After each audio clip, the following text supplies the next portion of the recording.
Corduroy by Don Freeman.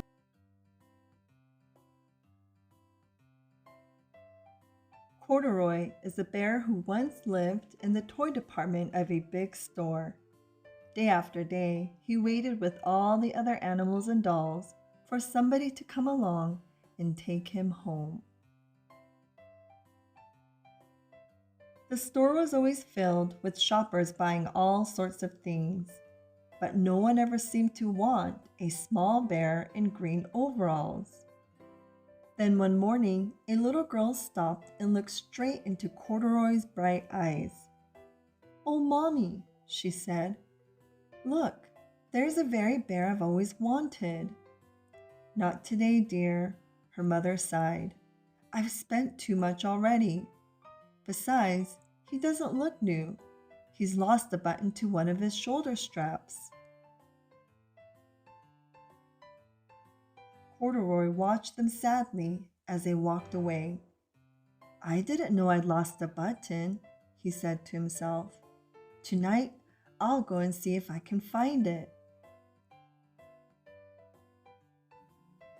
Late that evening, when all the shoppers had gone and the doors were shut and locked, Corduroy climbed carefully down from his shelf and began searching everywhere on the floor for his lost button. Suddenly, he felt the floor moving under him. Quite by accident, he had stepped onto an escalator and up he went. Could this be a mountain? He wondered. I think I've always wanted to climb a mountain. He stepped off the escalator as it reached the next floor, and there, before his eyes, was a most amazing sight. Tables and chairs and lamps and sofas and rows of beds. "This must be a palace," Corduroy gasped. "I guess I've always wanted to live in a palace." He wandered around admiring the furniture. "This must be a bed," he said. "I've always wanted to sleep in a bed." And up he crawled onto a large, thick mattress. All at once, he saw something small and round. "Why, here's my button," he cried, and he tried to pick it up, but like all the other buttons on the mattress, it was tied down tight. He yanked and pulled with both paws until pop!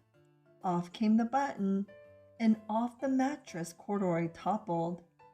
Bang! Into a tall floor lamp.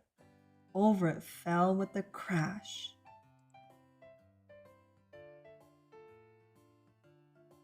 Corduroy didn't know it, but there was someone else awake in the store. The night watchman was going his rounds on the floor above. When he heard the crash, he came dashing down the escalator. "Now who in the world did that?" he exclaimed. "Somebody must be hiding around here." He flashed his light under and over sofas and beds until he came to the biggest bed of all. And there he saw two fuzzy brown ears sticking up from under the cover. "Hello," he said. "How did you get upstairs?" The watchman tucked Corduroy under his arm and carried him down the escalator and set him on the shelf in the toy department with the other animals and dolls. Corduroy was just waking up when the first customers came into the store in the morning, and there, looking at him with a wide, warm smile, was the same little girl he'd seen only the day before. "I'm Lisa," she said, "and you're going to be my very own bear. Last night, I counted what I've saved in my piggy bank, and my mother said I could bring you home." "Shall I put him in a box for you?" the saleslady asked. "Oh, no thank you," Lisa answered, and she carried Corduroy home in her arms. She ran all the way up 4 flights of stairs into her family's apartment and straight to her own room.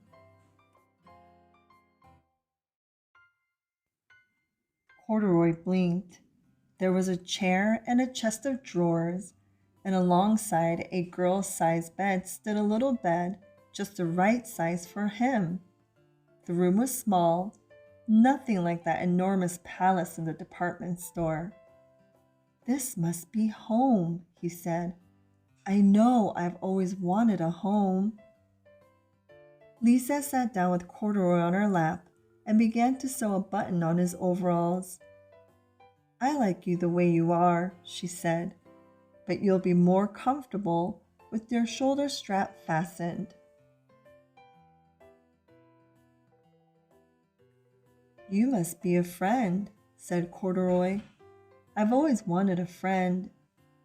"Me too," said Lisa, and gave him a big hug. I hope you enjoyed today's story time. If you like the book Corduroy, don't forget to hit the like and the subscribe button below. As always, thank you for reading with me, and I'll see you at our next story time.